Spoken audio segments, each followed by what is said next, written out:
individual does with his property does impact his neighbors and community. We need to step back and see what we have here. My wife and I have been in all 50 states and many other places. You need to appreciate the fact that one of the biggest assets Maine has is its natural beauty. You need to preserve this. Let's talk a little more about a few of the technical reasons why industrial wind power doesn't work. A while back I saw an article on Mother Earth News that was saying foolish things in support of wind energy, so I decided to contact the writer, who's a well-known and reportedly competent individual. My question to him was, what independent scientific information do you have that proves that wind power does what it's supposed to do?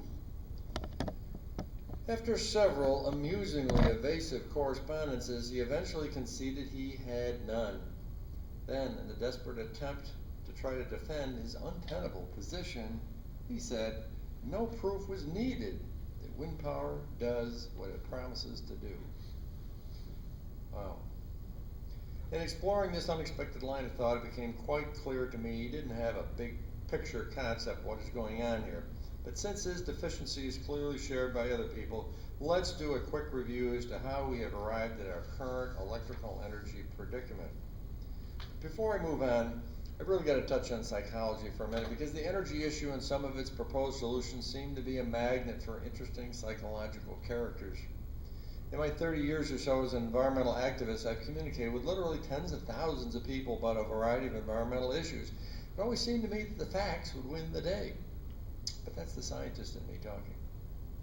I find it fascinating to see people's reaction when they're presented with facts that run contrary to their beliefs. When I saw this Anne Rice quote, I immediately said, that really puts it in a good way. John Kenneth Galbraith said essentially the same thing in a slightly different way. Quote, the conventional view serves to protect us from the painful job of thinking. Unquote. The official psychological explanation for this is called cognitive dissonance. In layman's terms, this says that there appears to be a genetic predisposition that after we buy into something, we get into a mindset that it becomes extremely difficult for most people to change their position. Interestingly, cognitive dissonance was first officially identified in a study of UFOs. In 1956, a woman claimed she had received a message from aliens that within a year, our planet would be destroyed.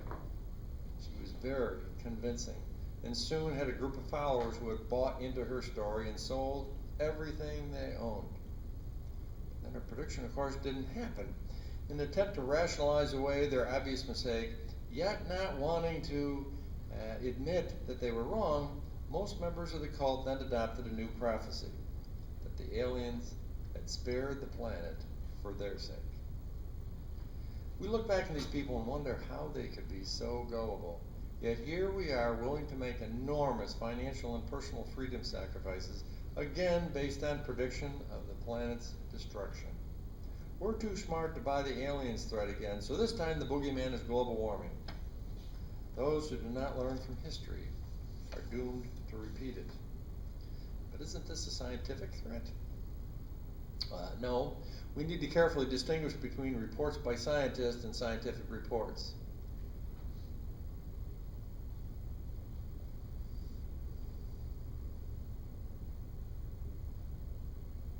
Scientific reports are based on the standards of science, which we just went over, and we'll talk more about that later.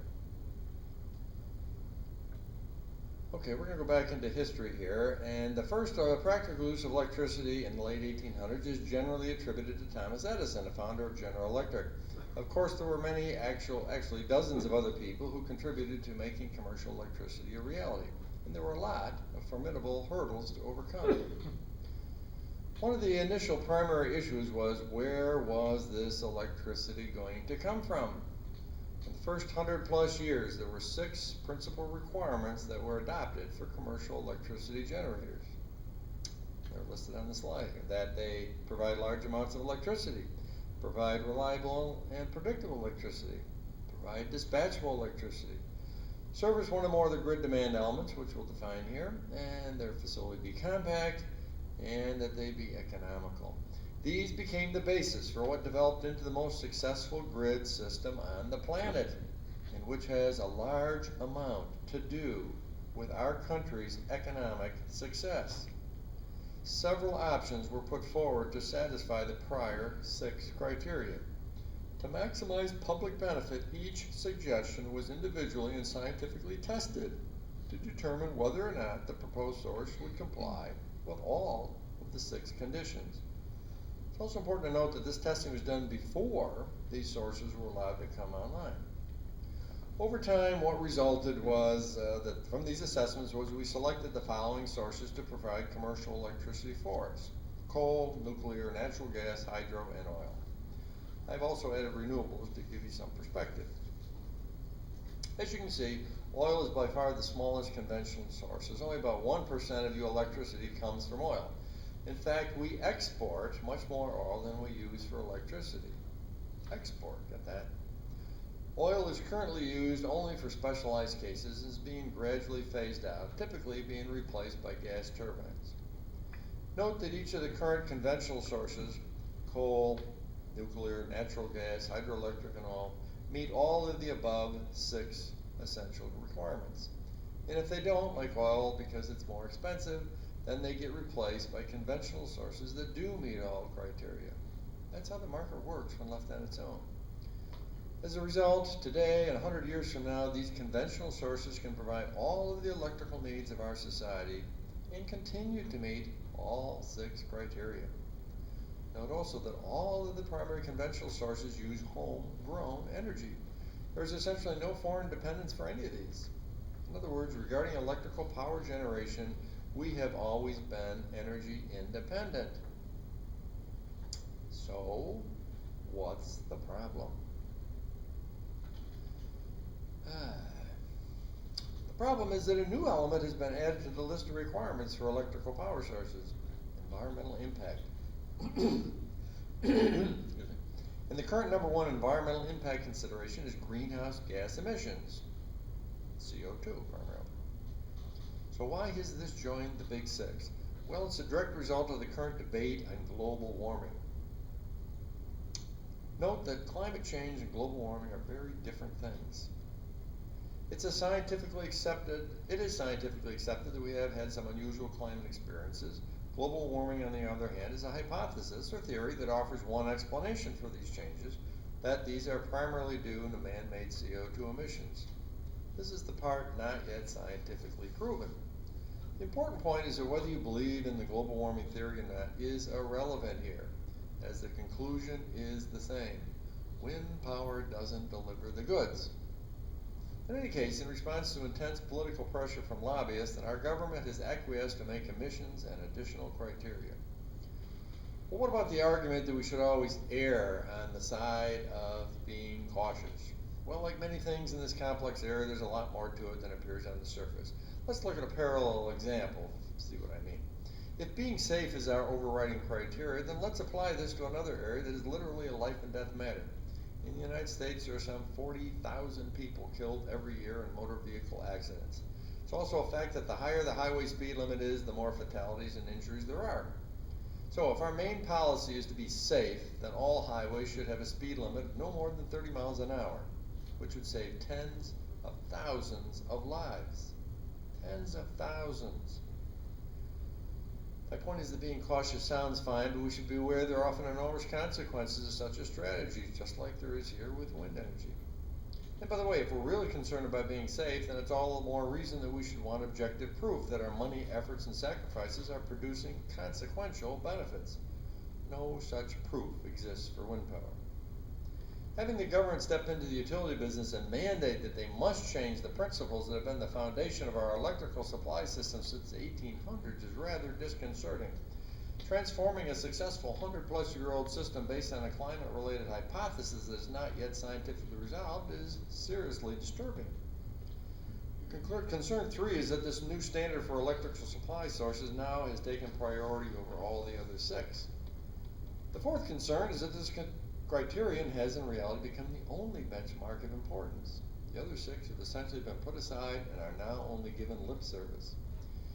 In this unraveling of sensibility, there is one final incredible insult to science. Alternative electrical power sources that just claim to meet the new super criteria, in other words, to make a consequential impact on CO2, like wind energy does, don't even have to prove that they actually do it. Wow. Let's examine each of the 6 historical criteria for our environmental poster child, wind energy, and then the new one about global warming emissions. And by the way, CO2 data is used here as it is the most closely monitored emission and because it gives the best indication of how much fossil fuel actually comes from wind energy, fossil fuel reduction. Okay, so the first one was, does wind energy provide large amounts of electricity? Well, the answer is yes, it could. However, its effectiveness from most perspectives is second rate. For instance, because of its wide and unpredictable fluctuations of wind, it only produces on average about 30% of its nameplate power. This irregularity is made worse by the fact that there is no way to economically store electricity produced for later use. Another example of its dilutedness is that it takes over 1,000 times the amount of land for wind power to produce a roughly equivalent amount of energy as does a nuclear facility. Second issue, does wind energy provide reliable and predictable electricity? No, it does not. Despite the wind industry's absolute best efforts, it is not reliable or predictable compared to the standards of our other conventional electrical sources. And unlike conventional sources, wind energy projects don't have to pass performance reliability tests because unreliability is the norm. A wind turbine's output varies continuously between 0 and 100% of its rated power, extremely sensitive to small changes in speed. And it won't produce electricity if the wind is too low or too high. What's worse is that when power is really needed, for instance on a hot summer afternoon, wind is usually on vacation. I'm trying to minimize showing you some boring charts and tables, but these tell an important story. They're both from the German utility company E.ON Netz, the manager of the largest collection of wind turbines in the world. The interesting table on the right shows that over a 6-hour period, actual wind power produced every 15 minutes compared to what was forecasted. This is important because in the literature promoting wind power, they usually say things like, quote, wind forecasting is very good and getting better, unquote. I chose E.ON Netz as they have some of the most sophisticated computer analyses in the world, and I picked a sample day, but go and see these for yourself.